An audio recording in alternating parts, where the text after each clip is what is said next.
I'll Well, this let is all y'all coming read it. from E-Bomb's World, so we're just kind of going through their little ad from Daniel Bonfiglio. Figlio? I don't know how to say that. Anyway, it's from E-Bomb's World if you want to find it. We're just going to add to it. A study found that people who were exposed to the flu virus interacted with more people in larger groups within 48 hours of exposure.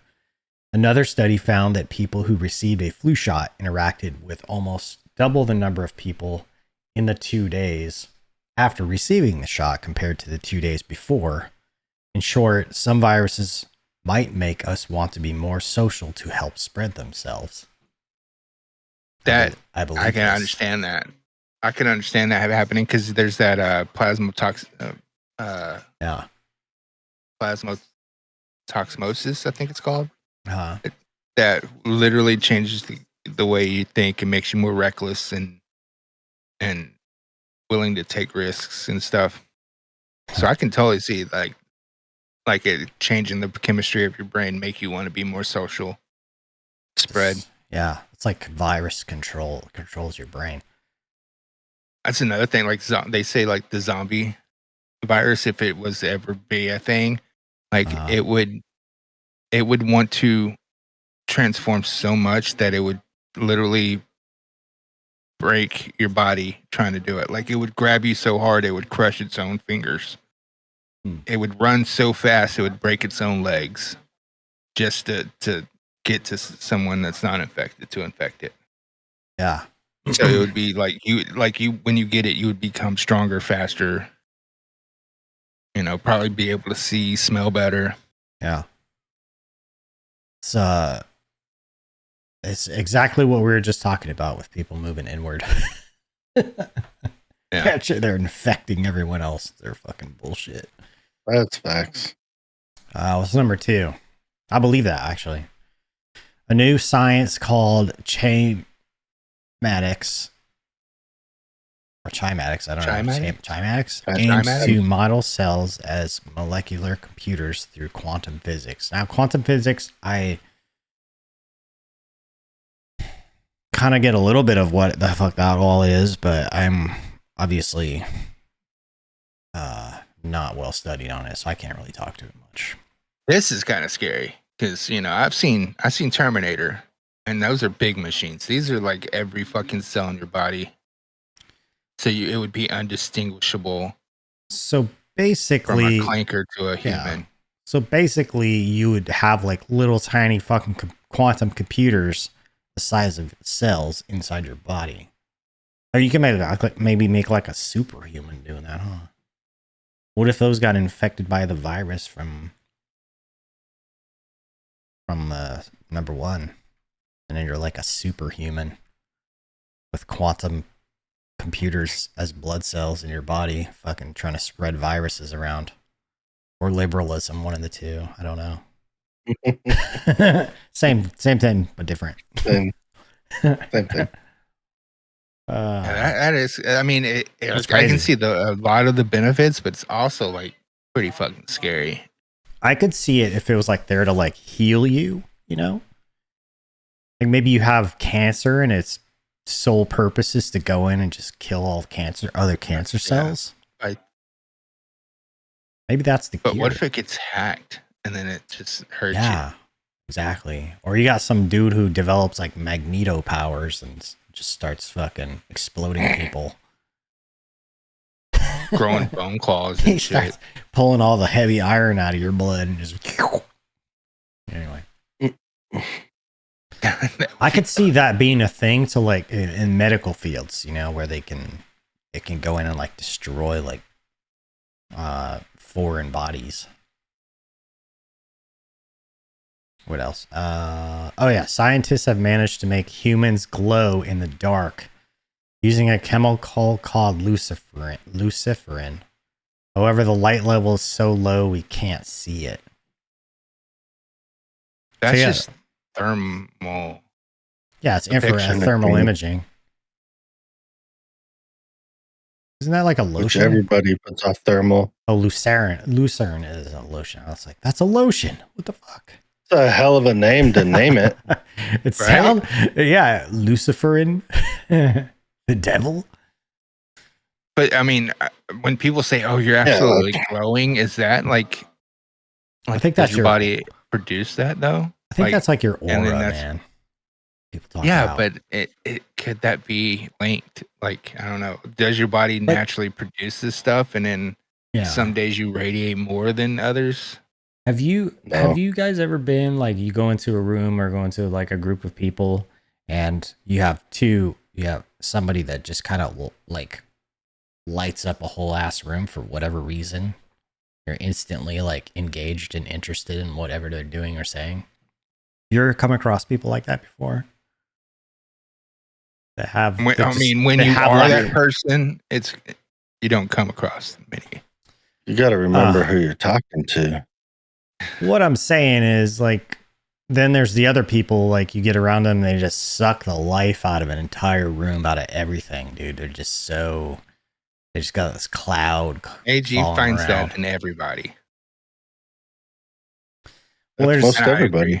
I agree, yeah. There's a lot of people that are just, I'd say 99% of the people I come across or have to, entangle with, I don't want to. Yeah. Australian Aboriginals have stories dating back to when they lived alongside megafauna. How'd the megafauna? So woolly mammoths and like saber-toothed tigers and stuff. Giant bears. Well, don't all historical Well, they have Native Americans remember like the lions that roamed America. Yeah, saber-toothed tigers. Well, that's part of that. When you look at the global map, actually in America. When you look at the global map, that it was just one giant piece of land that broke apart. That's still a theory. It is, but look at the map. It looks very possible. It could. By the way, things fit together. It's so possible, But there's still land under the ocean, right? Where did that come from if that was the case? Well, it's all tectonic plates. It's folded over each other. Moving. If you actually look at all the continental plates, you can see it. They're like they don't line up perfectly. There's edges and cliffs and drop offs. Well, I mean, there was a great rain, a great flood and everything. So that's where we got all the water from. But the land, if you put it all flat on a map, you can like kind of move the pieces around, and they fit together pretty good. Like maybe they were all one continent. What was that called? They called it something. Hold on. Single Pangea. Was it? Yeah, Pangea. Yeah, I think he's right. Yeah, Pangea. Yeah, yeah. When you look at it, I'm still on the fence about that one. Like I wouldn't be surprised if yes, it's true, but I would not be surprised if it was false too. Yeah, I don't know. Let's see what else. This one I don't even understand. Bismuth was thought to be the heaviest stable element until 2005. Then they discovered it had a half-time of several million years, and thus was the lightest radioactive element. Is that the stuff they make Pepto-Bismol out of? Mm-hmm. What is that made out of? Is Pepto-Bismol made magnesium? It is. It is the primary active ingredient in Pepto-Bismol. So, is it not radioactive? It's fucking radioactive. I can't stand it. Pepto-Bismol. So bismuth is the primary active ingredient in Pepto-Bismol. It is present in the form of bismuth subsalicylate, which treats heartburn, indigestion, upset stomach, diarrhea. It works by coating the stomach, killing bacteria, and can turn stool or tongue black. Yeah, if you drink too much of it, you get black turds. Yeah, but that's also a sign of internal bleeding. Can be. But if you took Pepto-Bismol, it probably is from that. When I was a kid, and still to this day, if I have an upset stomach and somebody says, go get the Pepto-Bismol, I'm instantly running to the toilet and releasing. I'm vomiting everywhere. I cannot stand that stuff. I can do a shot of it if I have to. Same. I haven't had to use it in a long time. That's crazy though. It's made from this lightest radioactive element. Remember when we were kids and we would get that bubblegum medicine? That's fucking Pepto-Bismol. No, it's bubblegum. It was an antibiotic. It was not. Oh yeah, it had the bubblegum flavor. It was so good. That shit was so good. And now the same thing. When my kids were, it's just does not taste the same. Erythromycin? No, I think it was amoxicillin. Hold on. Flavor. Cherry banana flavor. It's pink. It's erythromycin oral suspension. It's manufactured with cherry banana flavor, not bubblegum. What was the other one you said? Amoxicillin. All right, amoxicillin bubblegum flavor. Amoxicillin oral suspension. It looks literally the same. Sweetened bubblegum or fruit flavored pink liquid. It looks exactly the same. That shit was so thick back. And it was the one with the weird spoon. It's not the same. Yes. You fill it up and then you have the little spoon. Yeah, I remember that. Uh-huh. The best part of getting sick growing up. It was 100%. And I never got sick, so it sucked because my sisters would always get sick, and they got McDonald's every time they got to skip school and go to fucking the doctor. Damn. Every 7 centimeters of water cuts a radiation dose in half. Well, isotopes are on things. They stick to things. That's good to know. If we are in some trying times, so we know, we get nuked, just go into water. The isotopes will still get in the water. That's why you get them 3-eyed fish and shit, from The Simpsons. Crows are the smartest. Crows are the smartest species of bird with the intelligence of a human 7-year-old. I would argue that they're probably smarter than 15 to 16-year-olds, maybe even 18-year-olds, maybe even people under 30. I would just bump that up to people under 30. They can make tools, use currency, visit their crown. Okay, so a lot of people under 30 can't make tools. They don't know how to use currency. They don't visit their grandparents. So crows have already beat them out in those categories. They remember a face for at least 5 years, mimic sounds, and even pass delayed gratification tests. See, they're already beating Gen Z on all these things. All of them. Mm-hmm. They can't pass a delayed gratification test. Can't use currency I can't properly. even pass that. Like, I need that instant gratification. Really? Yeah. Oh, I mean, it helps. I will literally play a joke for like 4 fucking years just to play a long ass game joke and until somebody calls me on it. Like, here's an example.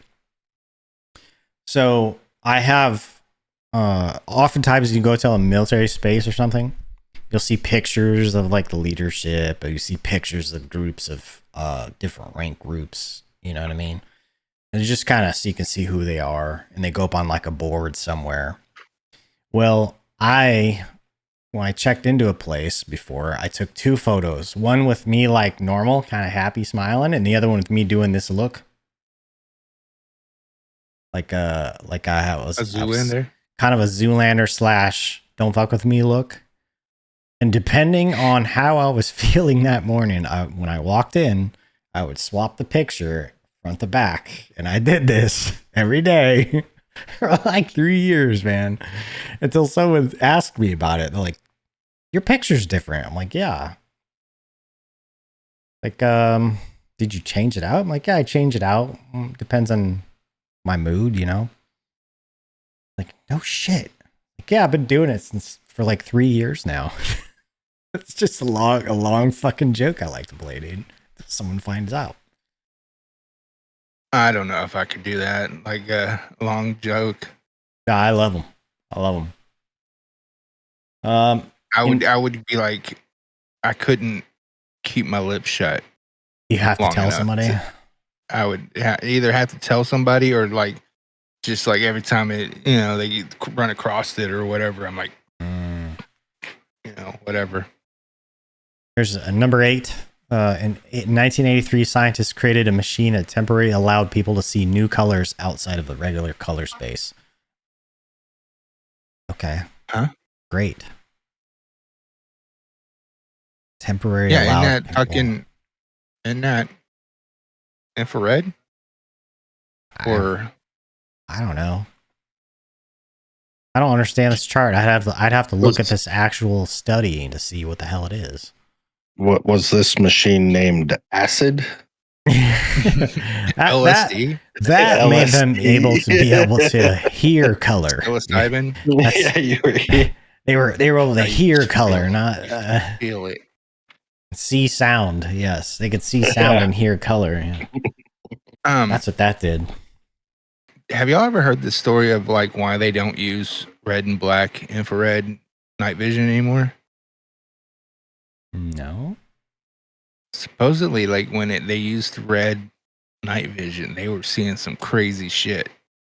Through it, like demons and type shit. We still use stuff like that, though. You don't like for night vision. We use green now. No. It used to be well, red. Yes, but we also use something called forward-looking infrared FLIR. They're FLIR, on a lot of police. Black and white. Yeah, it's hot white. So, but they can also do some of. They can still do infrared. It gives you that like weird reddish orange. I think you're talking just night vision goggles. Yeah, pretty sure some of them can do infrared. Right, the hot white.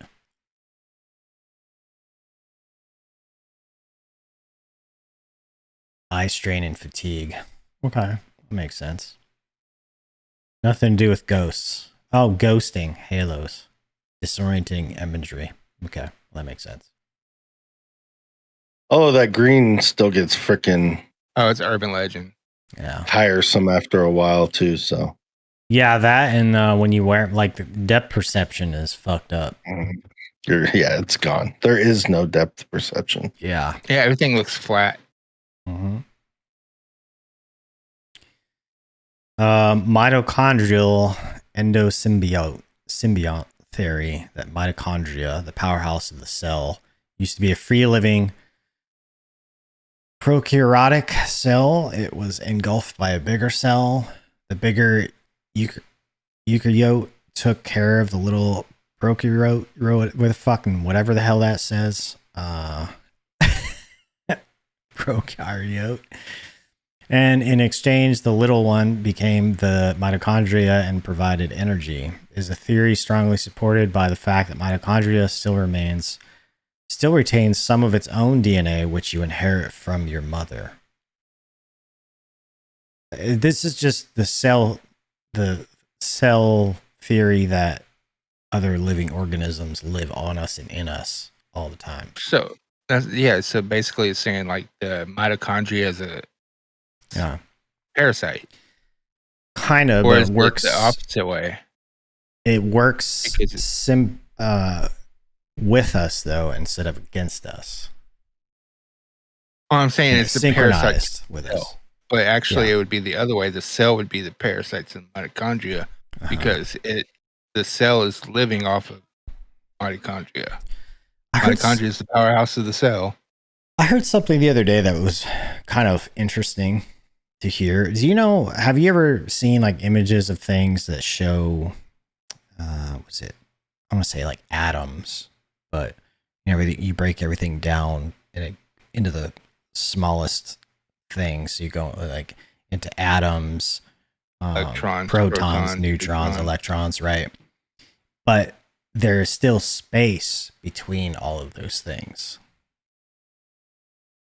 Even though it's very, very small, there's still space. So that essentially means like we're just kind of glued together with space. Like theoretically, if you had something small enough, it could pass through you without breaking all that apart. Well, there's like what is it? Is it not string theory or quantum physics or something where there is a chance that your hand could pass through your desk if all the electrons line up? That's kind of what I'm talking about, yeah. So you could like phase through things potentially, yeah, because there is space unless there's something even further and smaller that they haven't discovered yet. But. So like not necessarily teleportation, but phasing. Like we could get to a point where doors are just unnecessary. Phase. You just line up. You have the power to like line up all the cells in your body and all the atoms you're made up of, and just phase through something. Phase right through a wall. That'd be insane. You just turn on a machine. Pretty crazy. Yeah. Science is some interesting things. Yeah, man. Wasn't that in like Ant-Man or some shit? Maybe, yeah. Well, Ant-Man, wasn't that just where he shrinks so low that he... No, there was like a bad person. Who was like in... Was it the second one? I don't know. I don't remember those movies, actually. Or Ant-Man and Wasp, or whatever it was, where it was like the bad person, where the girl wore like a suit and she would fucking like vibrate and could go through shit. Yeah. Bears lose basically zero muscle or bone mass in hibernation, and some scientists believe unlocking their genetic code is the key to long-term space travel in zero-gravity conditions without adverse effects on astronauts. Well, and there's still like post-surgeries and stuff like that would help too. Well, they're still being affected by gravity. Bears are. That's the difference. Maybe they would if they were in zero gravity. Maybe they would lose muscle and bone mass. Could you imagine them putting a bear on the space station to figure this out?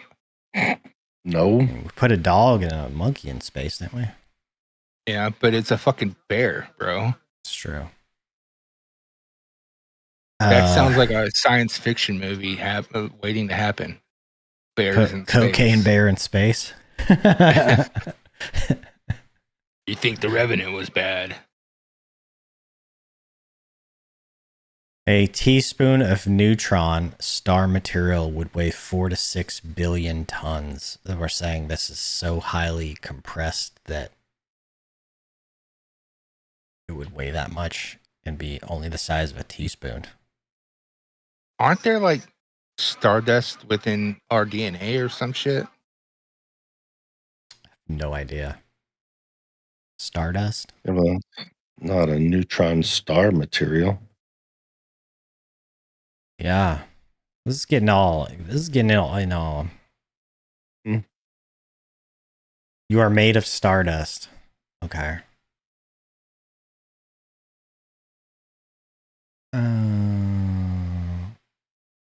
Yes, I think 97% of our bodies consist of stellar produced elements. This is a theory. Well, and it's not a theory that we're composed of these elements, but a theory. Well, I guess it would make sense that everything in the entire universe is made of essentially the same elements. So we're going to share. I don't know. I'm not that smart. That's crazy. So basically, yeah, everything's made of the same. All right, so not everything like carbon and stuff, but like everything's made of electrons, neutrons, and those have to be made from something. So number 12. It's getting dinosaur. Since 2018, it is now accepted that T-Rex was almost fully covered in scales with little to no feathers. However, they likely had Komodo dragon-like lips that would hide their teeth when their mouths were closed. They also likely had looser skin than what movies like to show. Yeah, that's the shrink wrap effect. Yeah. Like if you gave an alien a turkey skull or a turkey, skeleton, they would make it look like this and not have the gobbler and you wouldn't know. Or a chicken wouldn't have a cone. Yeah, unless we found one of these like frozen in ice or something that is intact for the most part, we wouldn't really know what their externals look like. Evidence of feathers. I don't know. There has been evidence of feathers though in the fossil impressions. Yeah, I imagine there's some of them were feathered and probably maybe flew. Some of them couldn't fly, and maybe retain some feathers. What's crazy though is the land walking animals were the ones that they found had feathers, and not like the pterodactyls, pterosaurs, the flying ones. Astronauts on the space station have little to no sense of thirst because of zero gravity. Most wear timers to remind them to hydrate regularly. Oh, that's interesting. Because like your water molecules rise, so it's like closer to your throat. I don't know. Saliva glands and shit.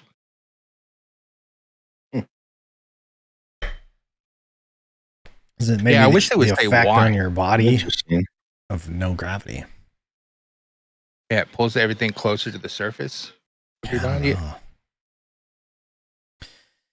All right. A 2012 study found 1,458 new to science bacteria species in our belly buttons. What the fuck?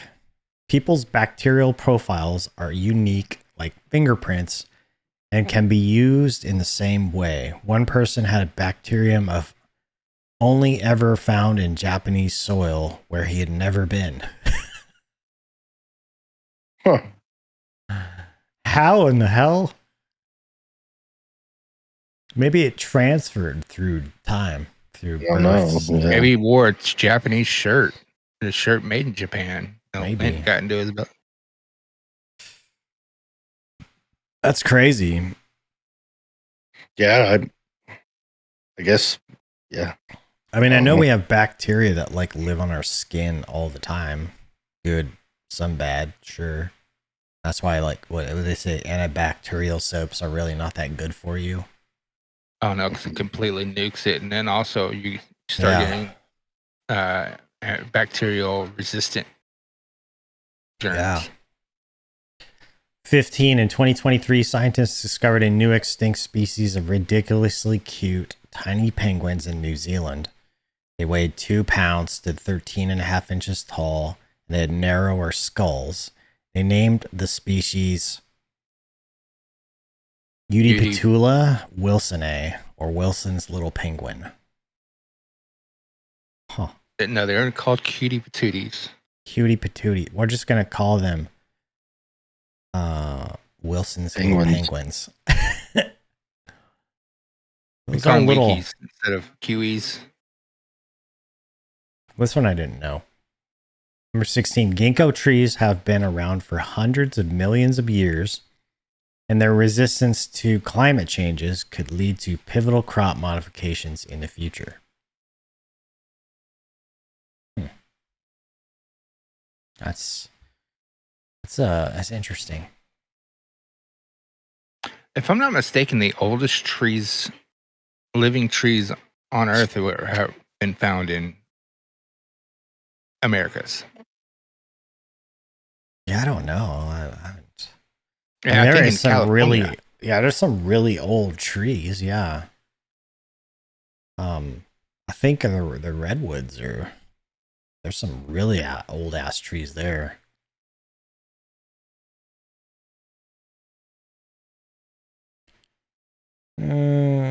California White Mountains. Some living over 5,000 years. Bristlecone pines, huh?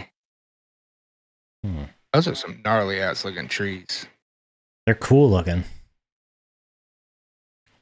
They don't look like they look like a Japanese bonsai, like that you would find them in Japan or something. What does it go down? It says Inyo National Forest, California. And then there's Chile's Patagonia and Cyprus, up to 5,400 years old. There's a tree in Iran, cypress tree, 4,000 to 4,500. Olive trees in Crete, Greece, which produce olives of 2,000 to 3,000 years old. That's crazy, man. That's old. I mean, for them to be not producing the age of the tree, yeah. Then you have colonies of trees, the ones that have just been around. They're saying what's this quaking aspen in Utah, over 80,000 years. This colony. And then Tasmania has some Huon pines, 10,000 years. Makes you think, like, I mean, that's a pretty small amount of time considering what they estimate the age of the Earth to be.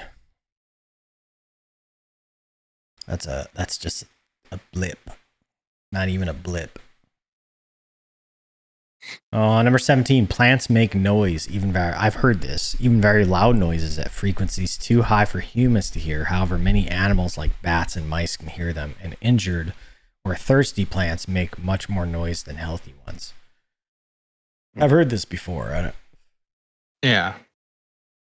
Like plants are and all actual connected. Noise frequencies. Yeah. Can either help or hurt plant life. Right. This one. We have figured out how to take CO2 out of the atmosphere and now how to turn it into solid flakes of carbon again. If scalable, this could help curb global warming. The Earth's just going to do what the Earth's going to do, guys. But where are you getting the energy to do that? And that energy going to produce more carbon too? Like, where's the net? Is the net positive, net gain?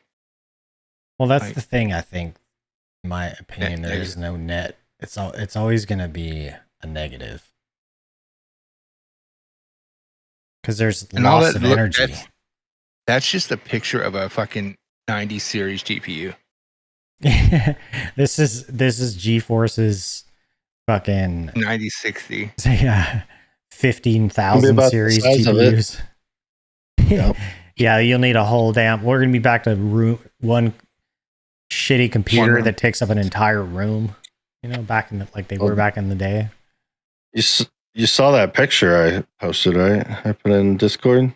No, yeah. I can't. The Photoshop. Oh, I think so. Yeah.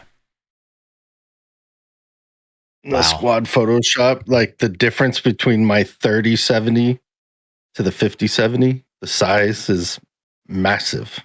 Yeah. I don't know. My 1660 was, like this, but my 3060 is half the size. But that's weird. But I've also seen 3060s that are double the size. Yeah. The one in that picture, the one on the right is my 3070. Yeah. And the one on the left is my new 5070.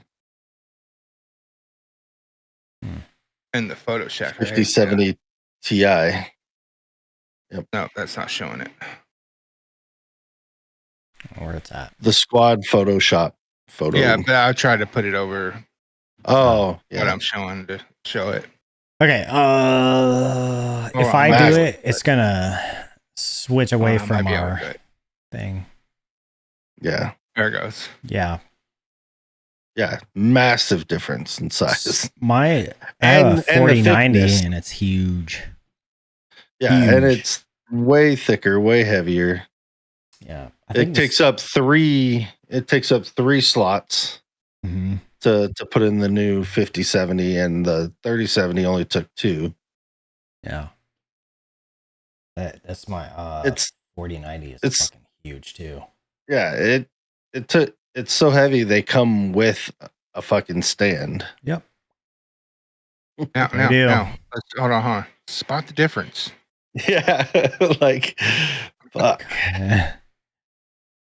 I think that with that, there's always some sort of loss of energy when you're producing or doing things, just energy loss. So I don't know what I don't know what that's all about. A new type of orca was recently discovered living under Antarctic waters called the Type D orca with more rounded heads and taller fins. I also heard, I don't know if it was orcas or dolphins, but they have their distinct accents between pods. Yeah, they do. That's something that there's quite a few pods up here where I'm at. And they kind of track where they're at a little bit too, so they know what pods are what, and they know when the whales have like new babies and all that kind of thing. And they're very intelligent creatures. Like we had one here, I can't remember what pod it was, but I guess one of the calves died, and the mother carried it around on its like head for like 3 days, like mourning. What they were saying it was. Pretty crazy. Those animals are. Yeah, they are the humans of the water. Dolphins and orcas. Well, orcas are a dolphin species. And the orcas are very like human friendly, I would say. At least everything I've seen and heard about up here.